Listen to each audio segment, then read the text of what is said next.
Tuombe kabla ya kuanza somo la siku hii ya leo. Baba yetu Mungu mtakatifu, ninakushukuru sana kwa neema yako. Asante kwa ajili ya siku hii ya leo. Tunapoanza somo hili ukawe nasi, lakini pia nakusihi katikati ya kipindi hiki, katikati ya somo linapoendelea, ukamguse mtoto wako anayefuatilia, ukamguse mtoto wako ambaye anafuatilia kipindi hiki. Neema yako ikawe juu yake. Mpatie baraka, mpatie uponyaji, wagonjwa wakapone, watu wakafunguliwe. Kwa jina la Yesu tumeomba na kuamini, amen. Kwenye somo lililopita tulianza tukaangalia masuala ya imani. Wale ambao leo mnafuatilia kwa mara ya kwanza, niwatie moyo kurudi kwenye somo ambalo limepita, ukalisikilize vizuri, fuatilia, kwa sababu tumeanza kujenga msingi, na nilisema kwamba somo hili ni endelevu, kwa linaweza kwenda mpaka likafika hata mwaka kesho. Na niliwaambieni kwamba tunavuka kiroho. Kule tulipoanza kwenye masomo yale ya zamani, tukajifunza vitu vile katika staili ya maziwa. Wale ambao mfuatilia somo ambalo limepita wanajua ninaposema maziwa namaanisha nini. Ni wakati ule ambapo tulikuwa tunajifunza vitu vya kawaida. Sasa hatuwezi kuendelea na kipindi hiki kwa takriban miaka 2-3 sasa. Tubaki pale pale tulipo, lazima tuvuke. Sasa nakumbusha machache. Kwenye somo ambalo limepita, niliona mtu mmoja alikomenti anasema, ninaona kama vile somo hili linakinzana na somo ambalo limepita. Kumbuka masomo yale yaliyopita yale, tulianza kuona habari ya kubisha, ombeni nanyi mtapewa, bisheni mtafunguliwa, tafuteni nanyi mtaona. Tulianzia kwenye ule msingi ule. Na Jumatano iliyopita nikakupa tahadhari. Nikasema kuna uwezekano mkubwa ukaona kana kwamba mbona kama vile ya masomo kama vile yanapingana kidogo na yaliyopita. Ni kwa sababu nilisema ukiwa darasa la kwanza ukiambiwa 10 toa 20, haiwezekani, hesabu inakataa. Lakini ukifika darasa la 6, ukiwa darasa la 5, ukiwa darasa la 4, 10 toa 20 inawezekana, unapata -10. Kile ambacho uliambia hakiwezekani ukiwa darasa la kwanza, kumbe kinawezekana ukiwa darasa la 6, kinawezekana ukiwa darasa la 5. Vivyo hivyo Paulo anapoeleza juu ya ukuaji wa kiroho, anataja kundi ambalo linakunywa maziwa kiroho, alafu kuna kundi linakula chakula kigumu. Sasa nikiwaacha katika maziwa wakati mmeanza kuomana kwa watu wazima, mimi nitakuwa nimefanya kosa la kichungaji. Kwa hiyo lazima tuvuke twende zaidi ya hapo. Na nikasema pia kwamba ujuzi wa kiroho ni tofauti na elimu ya Biblia. Hivi ni vitu vili tofauti. Unaweza ukawa na elimu ya Biblia lakini ukakosa ujuzi wa kiroho. Kwa hiyo hatuangalii umekuwa Mkristo kwa muda gani ndani ya kanisa, ila tunaangalia uzoefu wako na Mungu ni upi. Lini ulianza uzoefu na Mungu? Na uzoefu na Mungu utauanza pale unapomjua Mungu. Yesu anasema na uzima wa milele ndio huu wakujue wewe Mungu wa kweli wa pekee na Yesu Kristo uliyemtuma. Yaani ukijua Yesu amekuja kufanya nini, ukamjua Mungu anafanyaje kazi yake, wewe una uzima wa milele tayari. Kwa nini kuna mambo tunayaombea hatuoni matokeo, na kuna mambo tunaomba tunaona matokeo? Kuna watu wanaomba kana kwamba wanasikiwa haraka, unaona kama vile Mungu ana upendeleo lakini hana. Kwa nini kuna wakati hata unanitazama sasa ni shahidi katika hili, kuna vitu ulimwomba Mungu ukaona majibu, ukafurahia na ukashangilia, lakini hivi tunavyoongea kuna vitu unaviombea unaona kama vile Mungu amenyamaza kabisa. Tatizo sio Mungu, tatizo ni ujuzi wako juu ya Mungu. Na kwa bahati mbaya sana dunia ya kidini, naweka kwenye bracket, dunia ya kidini, religious world, imemtengeneza Mungu wake, ikaweka picha yake, ikauzia watu, na watu wakainunua hiyo picha na wanaing'ang'ania na wanapambana nayo. Ukijaribu kuwaambia kwamba hapo umeshika picha, njoo ni kuonyeshe Mungu halisi, hawakuelewi, na wakati mwingine wanaweza wakakushambulia kabisa, kwa sababu unaleta kitu tofauti kabisa. Sasa twende vizuri ndugu yangu unanitazama, kumbuka nimekuambia tunavuka kutoka maziwa tunaenda chakula kigumu. Jumatano iliyopita tumeangalia safari ya imani, tumeangalia mambo ya imani jinsi yanavyokuwa. Leo tunaangalia kichwa kinachosema Mungu hutenda, imani huitikia. Na ni imani katika nini? Hiyo ndio hoja ya msingi sana. Unavyoniona hapa, niliwaambieni kwamba kuna vitu nitakuja kushare na ninyi baadaye kwa neema ya Mungu atakavyoniruhusu, vya kwangu mwenyewe, kwa jinsi ambavyo Mungu amenitendea na jinsi Mungu anavyonikuza katika imani. Ninapokuja kuambia Mungu anaponya, sikuambii stori ya Biblia, ninakuambia stori ya maisha yangu. Kwenye kitabu cha Gospel Workers, Ellen White anasema ushuhuda binafsi una nguvu. Kwa hiyo siwezi kuwa na ujasiri wa kuambieni habari za huyu Mungu ambaye mimi mwenyewe hajanitendea. Ninapokuambia Mungu anabariki, ninamaanisha nikwambia kuna saa unamuona Mungu kama amekunyamazia, ilinipata pia. Nikwambia kabisa kwamba kuna saa unasikia kuchoka, ilishanipata pia. Lakini bado nilikuwa nipo katika shule ya Kristo akinifundisha. Hapa ndipo tunapotakiwa kupaelewa vizuri, na nimesema ndugu zangu wote mnaonifuatilia wakati wa kipindi hiki, muombe Roho Mtakatifu sana ili akupatie uwezo wa kuelewa, maana hapa ndipo tunavuka kiimani. Na hili somo ukilisikiliza, kuna mahala litakuchapa ili uweze kutubu. Kwa hiyo ukubali kuingia katika toba. Tuanze kutazama mambo katika jicho la kimungu na sio katika jicho la kibinadamu. Yako maswali ambayo ninakuruhusu unaweza ukaniuliza. Hata sasa hivi tunavyoendelea kuongea hapa, ninakuruhusu wewe ambao unafuatilia kwa njia ya YouTube, type swali lako hapo. Nitalijibu Jumatano inayofuata. Nitalitazama alafu nitalijibu ile Jumatano nyingine. Kwa hiyo unaweza ukatype, tukatazama swali lako na tutakuja kujibu. Nitayakusanya yakitosha, nitakuja kuyajibu baadaye. Maana hili somo lengo langu nataka uweze kuelewa. Sasa sikiliza. Tukumbuke mambo yafuatayo ambayo kwenye somo lililopita tuliyaona. Tuliona ya kwamba Mungu hawezi kulazimishwa. Kwa hiyo Mungu anatenda, yeye ni mfalme. Maombi hayambadilishi Mungu, lakini maombi yanatubadilisha sisi. Na hapa ndipo baadhi ya watu ambao walikuwa wananiuliza maswali ya kwamba sasa kama maombi hayambadilishi Mungu, mbona kuna baadhi ya maeneo katika Biblia tuliyaona watu waliomba alafu Mungu akafanya tofauti na alivyosema, kwa lugha nyingine akaghairi.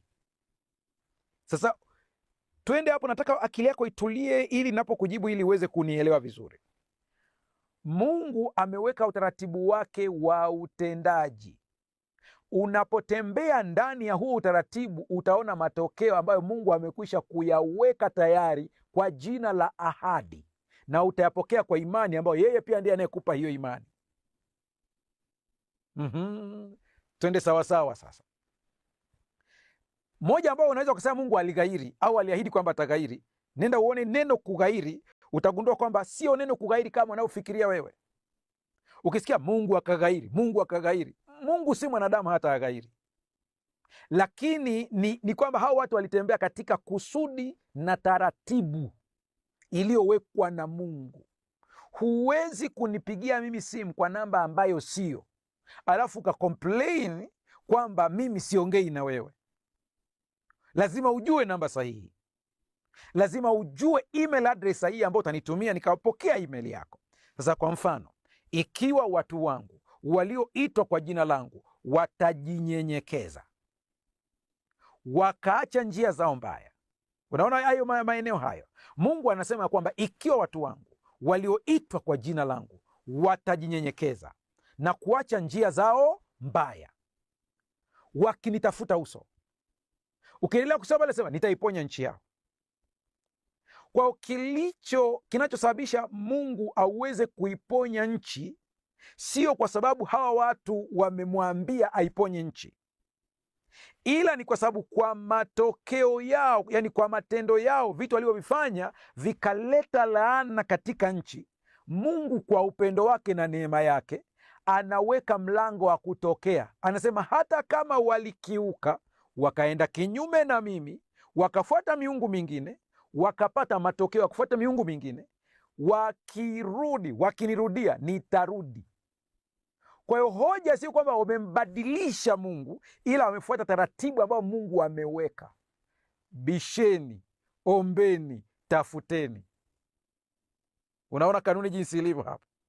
Kwa hiyo wao wameenda kinyume na Mungu, dunia ikapata laana. Na tukisema laana ni matokeo, ni sawa na mtoto ambaye anakwenda kushika umeme ambao waya wenye umeme akapigwa shoti. Hawezi kumlaumu mzazi. Kwa hiyo tunakosea wenyewe, tunapata matokeo ya makosa yetu, lakini pamoja nayo Mungu anatutengenezea mlango wa kutokea. Ndipo anasema ikiwa wata. Kwa hiyo anajibu, ukisikia Mungu amejibu, anatekeleza ahadi aliyoahidi. Kila kitu ambacho unakihitaji wewe kipo katika ahadi za Mungu. Kwa hiyo unapoponywa kwa muujiza wa kimungu, sio kwa sababu ulilia sana, ila ni kwa sababu ulitembea katika ahadi ya uponyaji, ukaiamini ile ahadi. Na ile ahadi unaiamini, sio imani yako, ni imani yako kwake. Ngoja kidogo nikupe kitu kingine, ndipo tuingie katika Mungu hutenda, imani huitikia. Siku moja Yesu akawa anatembea na wanafunzi wake, akaenda katika mtini, akadhani kwamba atapata chakula katika matunda pale. Ninaamini ilikuwa ni njia ya kufundishia, kwa sababu Yesu anajua kila kitu. Alipokuta hana chochote, akaulaani mtini, akasema yasipatikane matunda kwako tena. Yesu akaondoka. Kesho yake Petro akamuuliza Yesu, tena sio kumuuliza, namuonyesha, akaambia, Rabi, tazama mtini ulio ulaani umenyauka. Yesu akajibu akamwambia, mwamini Mungu. Hebu stop hapo kidogo nisikilize, wewe ambaye sasa hivi uko hapo nasikiliza. Kumbuka leo tunajifunza Mungu hutenda, imani huitikia. Sikiliza vizuri hapo. Angalia swali, sentensi ya Petro na jibu la Yesu. Unaona kama vile havipatani. Petro anasema, Rabi, angalia mtini ulio ulaani umenyauka. Yesu anasema mwamini Mungu. Unaona kama hivi vitu vinakinzana. Niliwahi kufundisha hivi vizuri sana, nikasema hivi, swali la Petro halikuwa mtini ulionyauka. Swali la Petro ni kwamba na mimi nifanye nini ili niweze kukausha miti? Hiyo ndio ilikuwa hoja. Yesu anajibu hoja ya ndani ambao Petro haiulizi direct. Unaposoma Biblia, ndugu yangu, lazima ujue tamaduni za hawa watu. Lazima ujue wao wakati wakiona hizo sentensi walikuwa wanaona nini, ndipo ulete application kwa maisha yetu ya kila siku. Kinachofanya tumekuwa na madhehebu mengi ya Kikristo ni tafsiri ya kitabu kimoja tu, Biblia. Na wengi ambao wanakuwa disappointed, wanaingia kwenye maombi, wanasimamia katika Biblia, ni kwa sababu walishindwa kuelewa kwanza hilo andiko lina maana gani kwa wakati huo, ili ndipo nione lina maana gani kwangu. Na kama una uwezo wa ziada wa elimu ya kawaida, unaangalia pia na lugha. Mmekuwepo kwenye vipindi hivi, tumekuwa tukiangalia lugha kwamba hapo wakiongea hivi walikuwa wanamaanisha nini, wakiongea hivi walikuwa wanamaanisha nini. Nimwambieni, mimi siku moja nilikuwa natambulishwa kwa watu fulani kwenye familia moja wa Marekani weusi. Wakati natambulishwa, yule ambaye ananitambulisha, wakati anaongea nao, sentensi alizotumia kwa Kiingereza chako, mimi niliona kama amenitukana. Lakini kumbe kwa tamaduni yao ile ilikuwa ni sifa. Tunaanza kuelewana sana. Asante sana kwa wale ambao wanaanza kucomment kwamba naelewa. Mfano, alivyokuwa ananitambulisha, anamwambia baba yake, this guy is very bad in psychology, very bad. Mimi nikaona kama sema huyu jamaa ni mbaya, lakini kumbe kwake alikuwa anamaanisha kitu kingine. Petro anapomwambia Yesu, tazama mtini ulio ulaani umenyauka, Yesu alielewa Petro anamaanisha nini. Wewe na mimi tunafikiri anamwambia tazama. Yesu alielewa maana yake ni kwamba na mimi nitoe wapi hizi nguvu? Ndio anamwambia mwamini Mungu. Sasa unisikilize ndugu yangu, sasa hapa, imani yoyote inayozaa matunda yanayoonekana sio imani yangu mimi, ni imani kwa Mungu alivyo. Ndiyo sababu baadhi yenu mnaonifuatilia leo umechoka kwa kuwa kile unachokiombea hakijatokea, kwa sababu huna imani kwa ahadi za Mungu, una imani kwa imani yako. Hicho ndicho kimekupa msongo, kwa sababu una imani kwa imani yako, sio imani kwa Mungu. Yesu anambia mwamini Mungu. Anaposema mwamini Mungu, ndipo hoja inafuata pale chini. Utasoma kwa muda wako lile andiko, ndipo hoja inafuata hapo chini kwamba amin, amin nawaambia, yeyote atakayewaambia mlima huu ng'oka. wala asione shaka nafsini mwake, ila aamini ya kwamba ayaombayo yametukia, yatakuwa yake. Msingi wa hili yatakuwa yake, msingi wake hasa ni huku mwanzoni kabisa, mwamini Mungu. Sikiliza mambo yafuatayo, tutaenda kwa kina hapo baadaye. Jambo la kwanza, misimamo miwili hatari kuhusu imani ambayo imewapa msongo wengine mpaka wamemwacha Mungu. Wengine hawasali, wengine wapo kwenye msongo mkali kwa sababu hawajaelewa vizuri. Kuna ukweli ambao umejitokeza mara zote katika Biblia, na huu lazima uweze kukaa katika akili yako. Moja, Mungu ndiye anayeanzisha. Mpe krediti yake. Imani imeanzishwa na Mungu, mshukuru. Biblia inasema kila mtu amepewa kiwango cha imani. Amepewa, sio anazalisha. Namba mbili, Mungu ndiye anayetoa ahadi. Yaani Mungu anakupa kijiko, alafu Mungu ndiye anayekupa chakula. Mungu ndiye anayetoa ahadi, alafu Mungu ndiye anayetoa imani. Ila unasemea yako utaiona hapo mbele baadaye. Mungu ndiye anayefanya miujiza. Kwa kama kuna muujiza wowote ambao tunauongelea, ni Mungu ndiye anayefanya, sio imani yangu mimi, ni Mungu. Lakini karibu kila mara ndani ya mpango wake wa hekima huwaalika watu wake kuitikia kwa imani.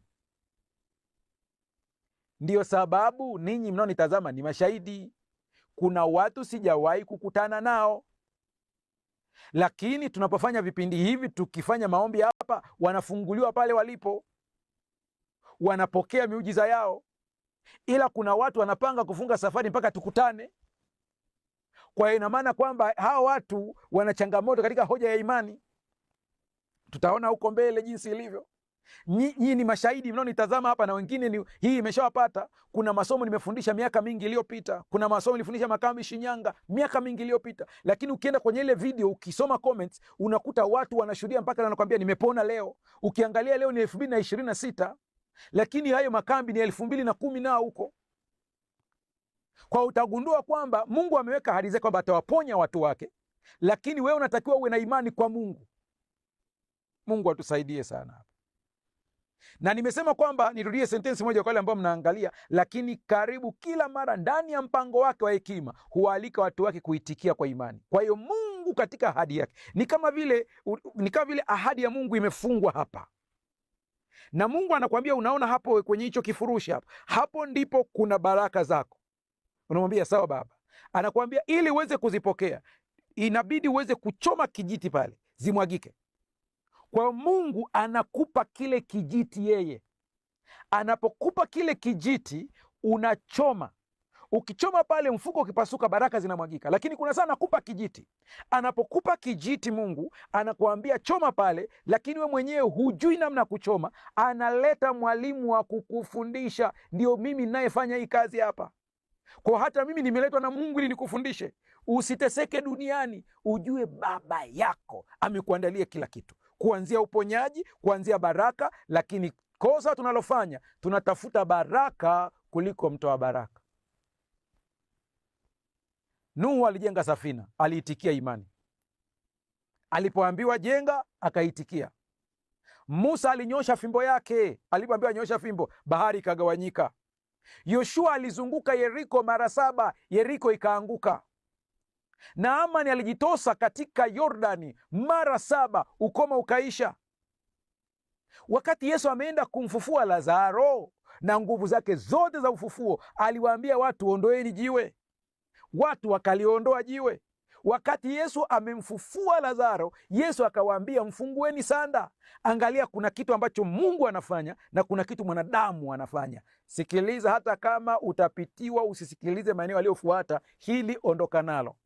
Mungu atatenda kile tu ambacho huwezi, na wewe utafanya lililo jukumu lako. Mungu hatafanya jukumu lako, kila mmoja afanya majukumu yake. Mungu akisema enendeni, enendeni. Mungu akisema ondoka, ondoka. Kuna watu wengine baraka zenu hazitaonekana mpaka muondoke pale mlipo kwa imani, si kwa kuona. Katika kila tukio, nguvu haikuwa katika tendo la mwanadamu. Nguvu ilikuwa kwa Mungu, lakini tendo la utii lilikuwa ushahidi wa imani kwa Mungu aliyesema. Umeisikia vizuri hiyo? Narudia tena, katika kila tukio nguvu haikuwa katika tendo la mwanadamu, nguvu ilikuwa kwa Mungu, lakini tendo la utii lilikuwa ushahidi wa imani kwa Mungu aliyesema. Na nyamaza kidogo ili ianze kuingia kwenye akili yako sasa. Hapo ni wangapi ambao leo hapo unavyonisikiliza, badala ya kuchukua hatua umeendelea kulalama? Ni wangapi hapa ambao nisikiliza, kuna makosa amefanya hasa ya kutegemea imani zenu badala ya imani kwa Mungu? Yesu alisema mwamini Mungu, wewe unategemea imani yako. Ndio maana naongelea habari ya punje ya haradali. Kama mngelikuwa na imani kama punje ya haradali, mngeuambia, unasikia hii sentence, kama ungekuwa na imani kama punje ya haradali. Yesu anachokazana pale ni kwamba mngemjua huyu Mungu ambaye tunaongea habari zake, mngeweka tumaini lenu, imani yenu kwake kuliko mazingira. Wengine imekuwa na misongo kwa sababu ya mazingira. Mungu atusaidie sana. Sasa watu wengi wanajikuta wakipoteza uwiano wa Biblia. Lazima kuwe na balance, na balance hii lazima tuweze kuitazama vizuri. Naangalia katika masuala ya vyakula, unaweza ukaona kuna wewe na kazia hiki kwa gharama hiki kingine, wewe na kazia hiki kwa gharama hiki kingine. Hata ukija kwenye imani ni hivyo hivyo. Sasa hapa ndipo nataka tuanze kukanyaga vizuri balance, kwa sababu kuna makundi ya watu ambao wamekazia kitu fulani wakasahau kitu kingine. Na katika Ukristo tumezalisha Wakristo wengi ambao ni watumwa wa viongozi kuliko watoto wa Mungu. Wanakuwa watumwa wa viongozi wa dini, lakini sio watoto wa Mungu, kwa sababu hawajui hii balance jinsi ilivyo. Kuna habari zimesambaa sana mitandaoni.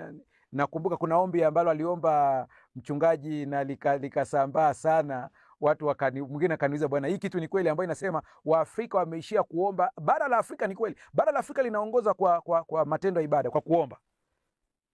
Linaongoza kwa kuomba, bara la Afrika linaongoza.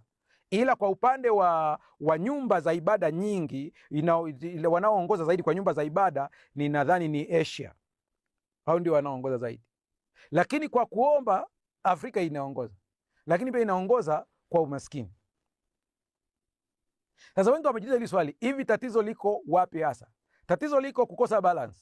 Hata hawa ambao tunaona kwamba wameendelea vizuri kiuchumi, wamekosa upande wa kiroho pia. Ndio ushoga unatoka kwao kwa wingi, mambo ya ajabu yanafanyika huko kwao, yani wamekosa hii balance. Sisi huku tukapata hii balance nyingine ya kiroho, lakini tukakosa balance tena ya kiuchumi, kwa sababu tulishindwa kubeba vitu vitatu. Tulishindwa kubeba hoja ya ombeni nanyi mtapewa, tafuteni nanyi mtaona, bisheni nanyi mtafunguliwa. Afrika tukaishia kwenye ombeni nanyi mtapewa, tukaishia hapo. Wenzetu kule nao wakaacha ombeni nanyi mtapewa, wao wakaingia kwenye kubisha na kutafuta. Ndio maana wanavyo. Tunaanza kuelewana vizuri sasa. Kwa tunatafuta balance hapa. Hana nilipokuwa naangalia, ukiangalia upande wa masuala ya msongo wa mawazo, Afrika tuna nafuu kidogo. Nikisema tuna nafuu kidogo ni kwa sababu ya huku kuchangamana social, kuna watu nakutana nao mnapiga story, angalau kuna nafuu. Japo suicide tunaongoza pia. Sasa kuna kitu hapa cha kubalance. Twende vizuri sasa. Kumbuka nilikwambia nataka tu balance. Haya, twende. Wengine husisitiza sana enzi kuu ya Mungu kiasi kwamba hawauoni tena wajibu wa mwanadamu. Unaanza kupata picha kidogo. Nimwambieni kipindi hiki ni kwa ajili ya watu ambao wana lengo la kujifunza vitu vigumu vya kiroho, wanataka kukua kutoka hapo walipo. Hata wanafunzi wa Yesu hawakukua mara moja. Sikiliza hii sentence. Wengine husisitiza sana enzi ya Mungu kiasi kwamba hawaoni tena wajibu wa mwanadamu. Unaanza kujua sisi tunaangukia upande gani hapa? Yaani sisi hata vile vitu ambavyo inatakiwa tuchukue hatua, tunasema Mungu atanipigania, Mungu atatenda. Yaani kuna saa Mungu anaenda kuangalia na kuambia, sasa nikupiganie mara ngapi? Nimekupa akili, nimekupa mikono, nimekupa rasilimali, nikupiganie kwa lipi? Yaani Mungu anakuuliza nikupe nini zaidi ya hapo? Mimi hapo unavyonitazama, sio mtaalamu wa fizikia, sio mtaalamu wa biolojia. Mimi nina vitengo vyangu, ni theolojia na saikolojia. Kwa hiyo kuna baadhi ya vitu nikisema hapa ninawaprovoke tu wenye hizi taaluma ili wafikirie nje ya box ambao wananitazama, na nashukuru baadhi ya vitu ambavyo nimepigia kelele, vingine vimefanyiwa kazi vizuri. Nashukuru sana, upande wa elimu wamefanyia kazi vizuri sana. Huko nyuma nimepigia kelele umuhimu wa hisabati, nikasema hisabati ni kila kitu. Hisabati inachangamsha ubongo.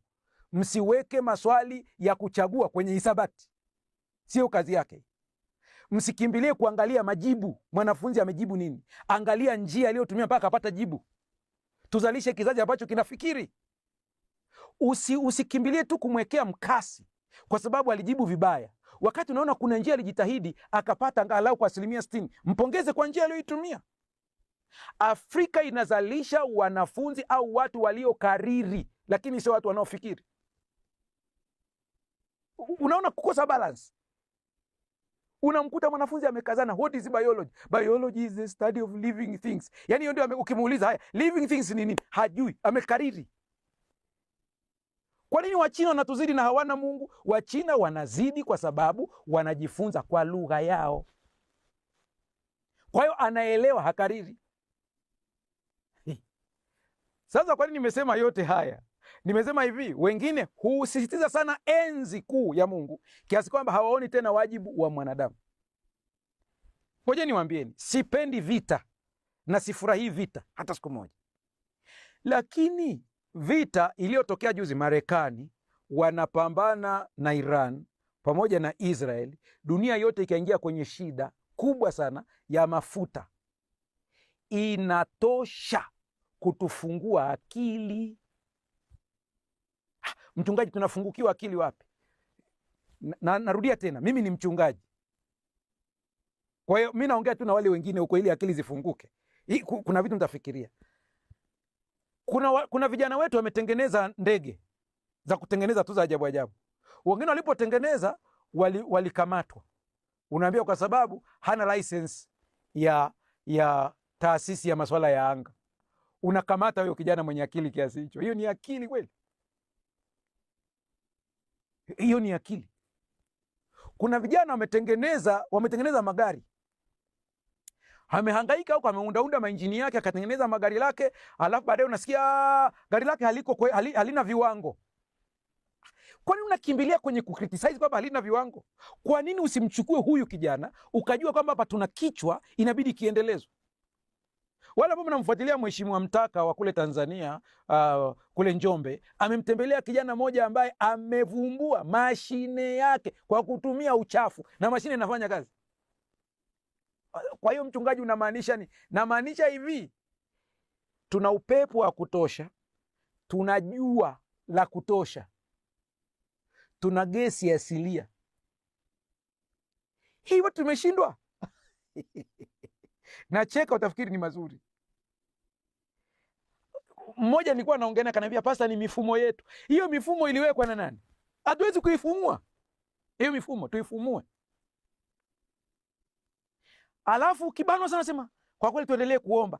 Tunaomba nini? Yaani hapo tunaombea kitu gani? Hapo inatakiwa akili. Hakuna haja ya kuomba tena. Sikia tena hii sentensi. Wengine husitiza sana wajibu wa mwanadamu kiasi kwamba umfanya Mungu aonekane kana kwamba analazimika kutenda kwa sababu ya imani au matendo ya mtu. Hilo ni kundi lingine tena hilo. Hili kundi lenyewe ni kama vile lenyewe linaweza kufanya kila kitu. Wajibu wa mwanadamu ndio zaidi. Na ukija kiroho sasa, ndio wale ambao nakusimulia na kwambia, nilipopata tatizo nilifunga siku 20 nikaona matokeo. Hakuna kitu kama hicho. Sio kufunga kwako kulikofanya uone matokeo. Kama ulitamka hivi, umwombe Mungu msamaha. Sio hivyo. Wengine nakwambia, unajua mimi nimetoa sadaka sana, ndio maana baraka zinanishukia. Ni kweli kuna baraka katika hilo, lakini Mungu alikupitisha kwenye hiyo njia. Ni barabara ya kwake aliyoweka yeye, akakupa moyo wa utoaji ili akubariki. Kwa hiyo bado source ni yeye. Mungu atusaidie sana. Biblia haitulazimishi kuchagua kati ya enzi kuu ya Mungu na wajibu wa mwanadamu.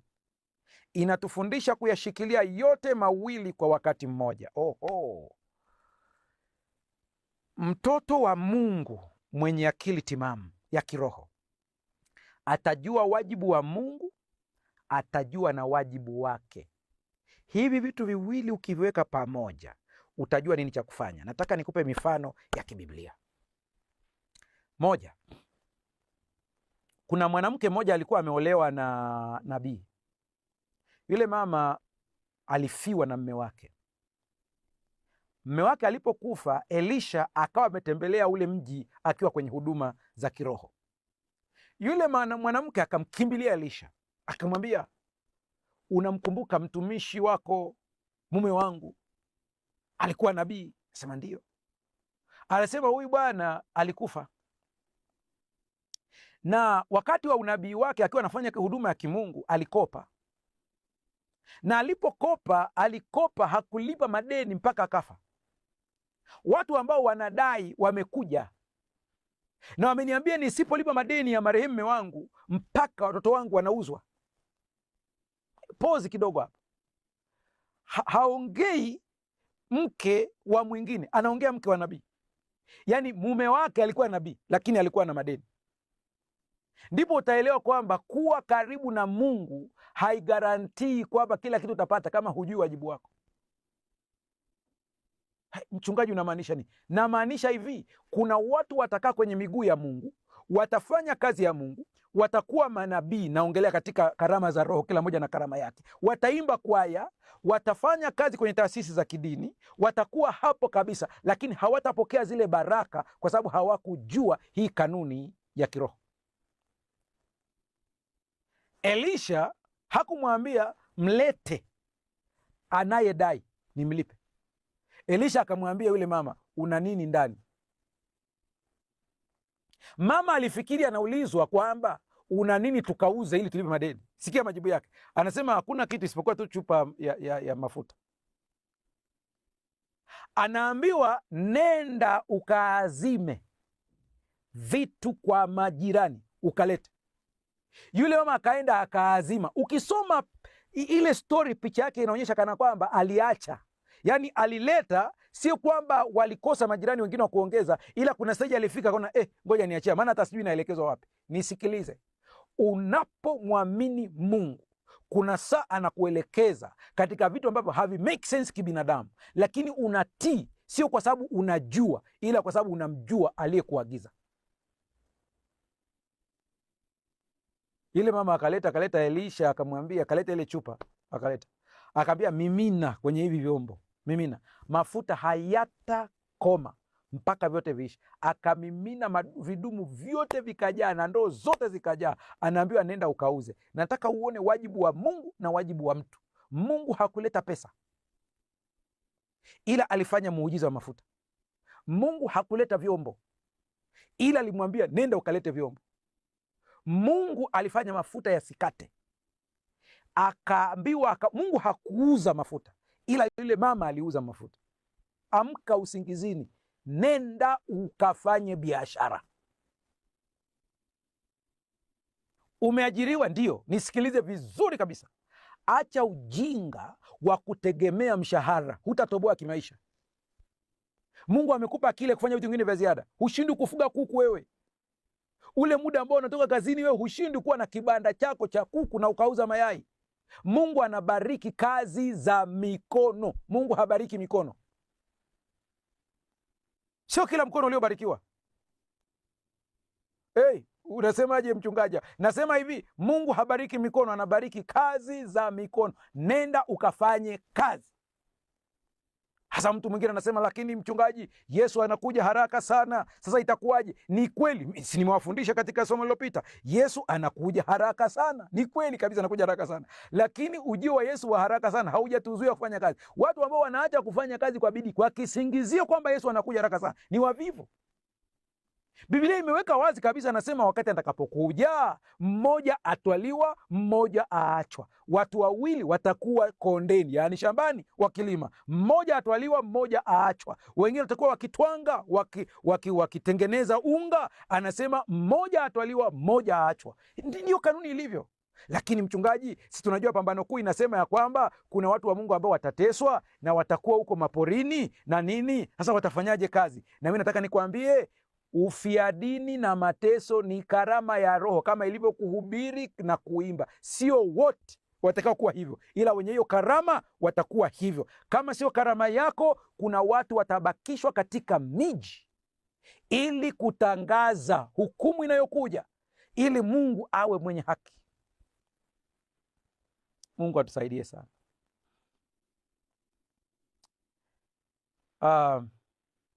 Kitabu cha Wafilipi 2:13 anasema, kwa maana ni Mungu atendaye kazi ndani yenu, kutaka kwenu na kutenda kwenu, kwa kutimiza kusudi lake jema.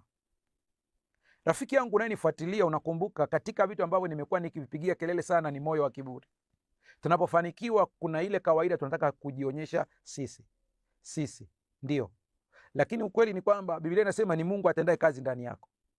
Huyu Mungu anafanya kazi yako, kutaka ndani yako, amini, kutaka kwako na kutenda kwako. Sasa hapa nataka uweze kusikiliza vizuri.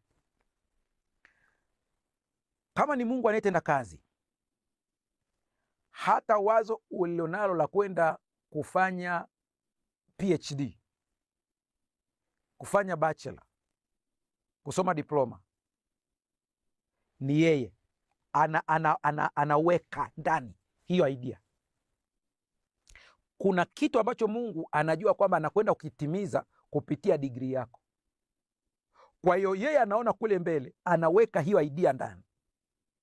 Ukianza kuona kuna kitu kinakusumbua ndani ili uweze kukifanya, hata kama unatokea familia maskini, wazo la kusoma ili uweze kufikia degree, ili uweze kufikia masters, linakuja ndani yako. Wakati huo uko sekondari, usianze kuangalia ada na uwezo wa familia yenu.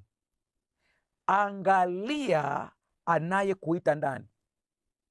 Na ukikumbana na vikwazo, usiangalie vikwazo, endelea kumwangalia aliyekuita. Ndio mimi ninayeongea na wewe ni ushuhuda wa hiki ninachokuambia.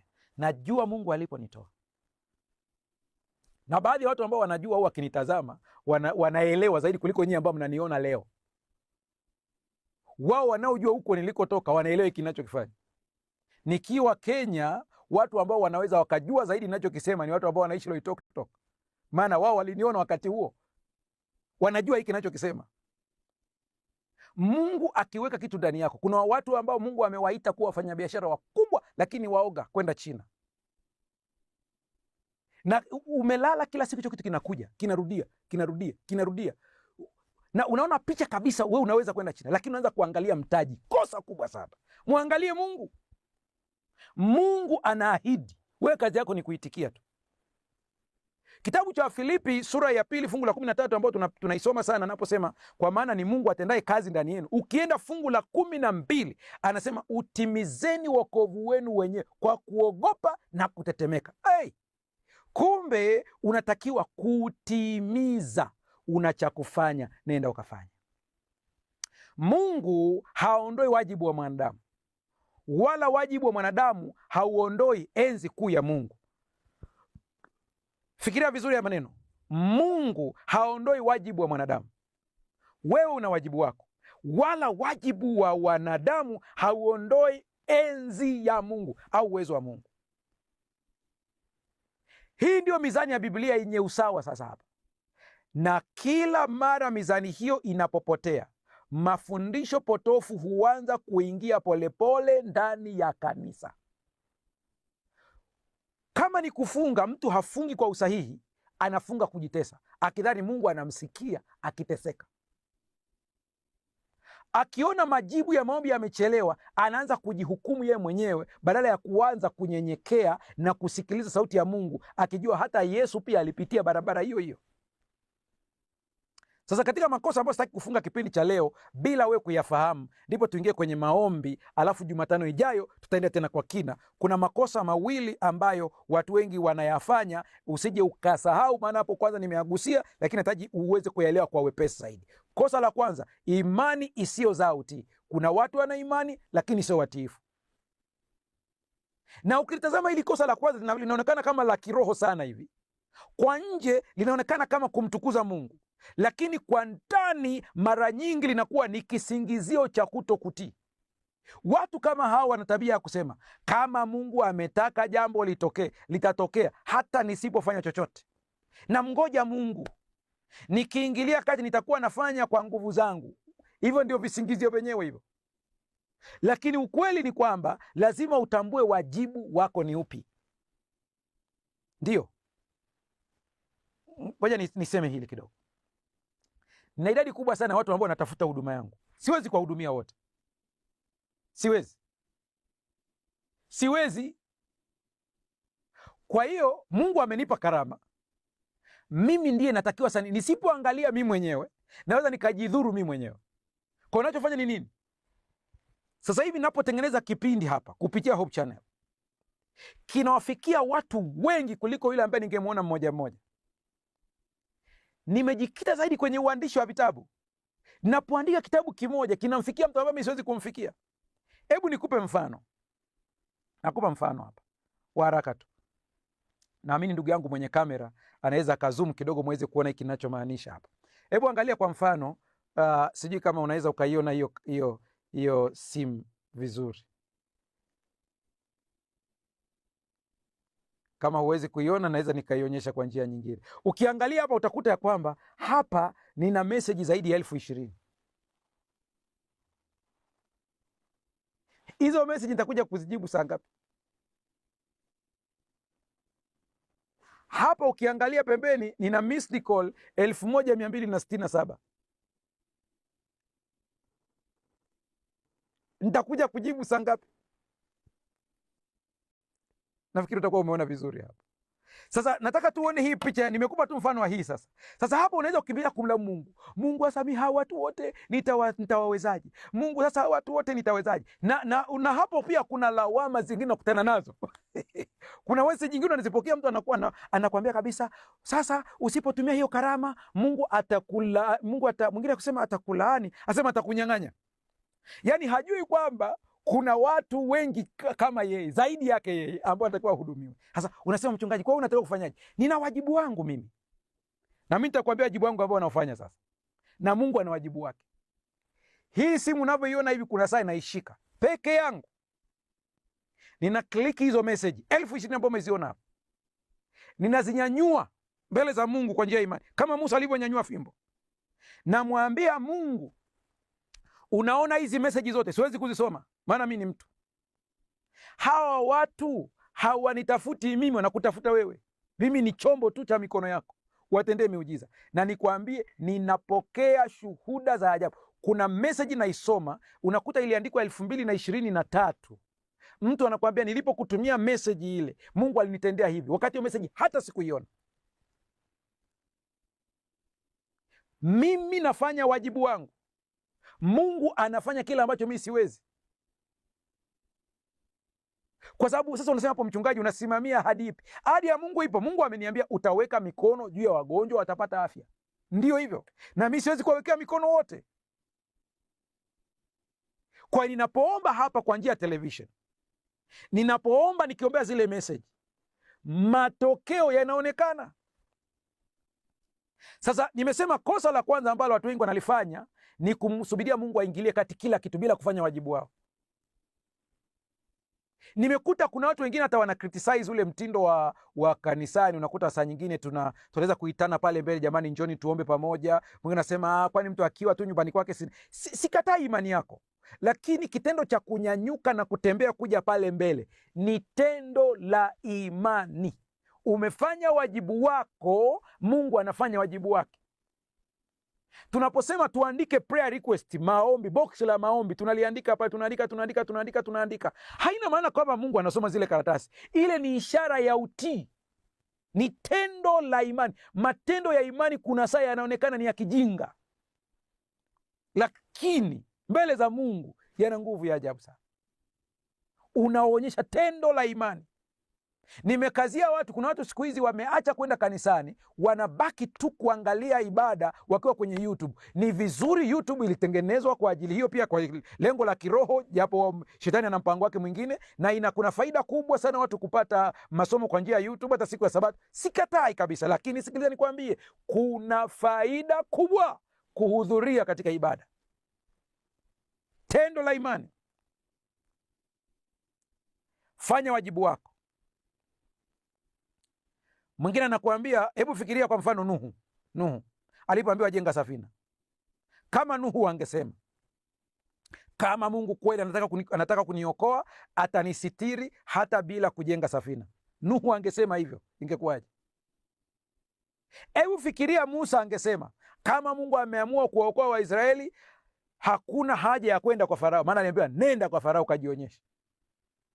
Hebu fikiri kama Yoshua angalisema, kwa kuwa Mungu amesema amenipa Yeriko, hakuna haja ya kuizunguka. Narudi tena tuelewane. Unajua, tukifikia sehemu ambayo inatuchapa, tukubali kuchapwa ili tuweze kupona. Kuna bwana mmoja ambaye niliposti video yake, wale ambao wananifollow Instagram, alienda kuhubiri kule Mererani, Arusha, kwenye sehemu ya machimbo. Amehubiri sana yule bwana. Yule bwana nimekuta video yake nyingine tena akiwaonya vijana wa Arusha. Yule jamaa anaonya vijana wa Arusha jinsi wanavyokula, wanavyokunywa pombe, wanavuta bangi, wanavyotumia miraa kwa wingi na nini. Anawaonya vizuri. Yule bwana ana authority, ana mamlaka ya kuonya, maana aliishi hayo maisha. Alikuwa muhuni, alikuwa kibaka. Lakini pati nyingine ambayo ilifurahisha sana kwa jamaa. Huyu jamaa nimefuatilia peji yake. Ana video zake wakati anachimba madini ya Tanzanite. Na anawajibika. Sehemu nyingine amekuja kuhubiri mjini hapo Arusha, akiwaambia watu ya kwamba sikuwaletea hapa injili ambayo inadanganya, kuwaambia tu kwamba mtabarikiwa mkiuza nyanya na vitu kama hivyo. Asema nimewaletea Yesu Kristo. Ukimsikiliza utaona kama vile anakosoa maombi ya baraka za kiuchumi. Hana maana hiyo. Mtu mmoja alimkosoa, nikasema hapana, huyu jamaa ana maana hiyo. Ukitaka umjue jamaa vizuri, nenda ukamuone yeye mwenyewe akiwa katika machimbo, anachimba Tanzanite, anahojiwa na mwenzake, anaambia hapa ikoje, anamwelezea, anasema tunamshukuru Mungu, nashukuru Mungu, mambo yako hivi. Anafanya kazi na akiamini kabisa kwamba hata hiyo Tanzanite ni baraka ya Mungu. Balance. Mungu atusaidie sana. Nuhu alifanya sehemu yake. Joshua alifanya sehemu yake. Katika tukio hilo, kila tukio ambalo unaliona, Mungu alitoa ahadi, lakini ahadi hiyo iliambatana na agizo. Si kwa sababu Mungu alihitaji msaada wa mwanadamu, bali kwa sababu aliamua kwamba njia ya imani ni njia ya utii. Haleluya! Mama unayenisikiliza, umeachwa na mume wako amefariki, wewe ni mjane, au umeachwa kwa njia yoyote, una watoto wako mbele yako, unatakiwa uwasomeshe. Acha kulalamika, mwamini Mungu. Mwamini Mungu, wapeleke watoto shule. Nenda, vaa ujasiri, ongea na mkuu wa shule, mweleze uhalisia wa maisha unayopitia. Mwambie nimemleta mtoto asome. Nenda ongea na watu, bisheni nanyi mtafunguliwa. Kuna watu ambao Mungu amewaandaa kwa ajili yako. Nenda ukawaambie. Utamwambia wa kwanza hata kubali kusaidia ada mtoto wako. Sio kwamba Mungu anakuambia stop, ila hujamfikia yule aliyeandaliwa. Endelea kubisha, endelea kutafuta. Biblia inasema tafuteni nanyi mtaona. Wakati mwingine nenda ukalime, na ukilima weka ahadi ya Mungu pale. Mungu umeahidi, tumia ahadi ya Mungu. Umeahidi utanibariki, nibariki niweze kuvuna nikasomesha watoto. Malalamiko yanavuta balaa, lakini matumaini kwa Mungu yanakufungulia milango ya baraka. Mungu atusaidie sana. Kitabu cha Ibrania sura ya 11 fungu la 7 anasema, kwa imani Nuhu alitengeneza safina kwa wokovu wa nyumba yake. Utaangalia tafsiri unayoitumia wewe. Sikiliza, kwa imani Nuhu. Pasta, maana yake ni nini? Ona jinsi Roho Mtakatifu alivyoongoza maandishi ya kuandikwa. Hasemi kwa sababu ya safina watu waliokolewa, no. Anasema kwa imani. Safina haikuokoa mtu, ila ni imani kwa Mungu, na imani iliambatana na utii. Kuna wengine Mungu anasema nanyi katika ndoto wakati mwingine, lakini huchukui hatua. Kuna watu unakuta wanaongeana kuambia, mchungaji, kuna ndoto imekuja mara 3. Ilikuja mara 3 ikawaje? Baada ya hapo hakuchukua hatua yoyote. Ameota mtoto wake anatumbukia kwenye maji, mara ya kwanza, mara ya pili, mara ya 3, anachukulia kama ni jambo la kawaida. Sema tu nikawa tu ninaomboleza na kusema hii ndoto ina maana gani? Ulitakiwa uchukue hatua. Na wengine unakuta baadaye mtoto kuna kitu kilimpata. Kilipompata ndipo naye anaanza kushtuka kwamba hivi kumbe ni ile ndoto. Ulitakiwa uchukue hatua. Ulipata mafunuo, ulitakiwa uombe. Kama hujui kuomba, muulize Mungu akufundishe kuomba. Hicho ndicho kitu ambacho wengi sana wanashindwa kukielewa hapo. Hebu kabla tujafunga somo la leo, kuna vitu uweze kuvielewa. Lakini imani ya Nuhu ilionekana katika kujenga safina. Hii ndio kanuni inayojirudia katika Biblia yote. Imani ya kweli haikai moyoni pekee, huonekana katika maisha. Yakobo 1:22 anasema, lakini iweni watendaji wa neno, wala si wasikiaji tu, hali mkijidanganya nafsi zenu. Acha kujidanganya, chukua hatua. Unapokuja kwenye utii kwa Mungu, sikiliza nikwambie, hatutii ili tuokolewe, tunatii kwa vile tumeokolewa. Unapolisikia neno la Mungu, chukua hatua. Kosa la pili ambalo wengi wanafanya. Kabla ya kosa la pili nikwambie hili, kwa sababu imani ya kibiblia humsukuma mtu kumtegemea Mungu kiasi kwamba yuko tayari kutii hata wakati haelewi kila kitu. Hiyo ndio imani ya Biblia. Sasa tunapoendelekea kwenye maombi, nataka ufuate kosa la pili ambalo wengi wanafanya. Utii unaodhani unaweza kumlazimisha Mungu. Hili ni kosa lingine tena ambalo watu wanadhani kwamba wanaweza kuhesabiwa haki au wakapata kwa sababu ya utii wao, badala ya kuona ile kanuni ya Wafilipi ya kwamba ndiye Mungu atendaye kazi ndani yenu, kutaka kwenu na kutenda kwenu. Kila kitu ni Mungu. Ikiwa kosa la kwanza hupunguza wajibu wa mwanadamu, kosa la pili hupunguza enzi kuu ya Mungu. Unapojiona ulitendewa kwa sababu badala ya kumwona Mungu alikuelekeza kutenda ni yeye, unamtoa Mungu kwenye kiti chake. Kwa nje linaonekana kuwa ni imani kubwa, lakini kwa ndani humhamisha Mungu kutoka kwenye kiti chake cha enzi na kumweka mwanadamu katika simulizi.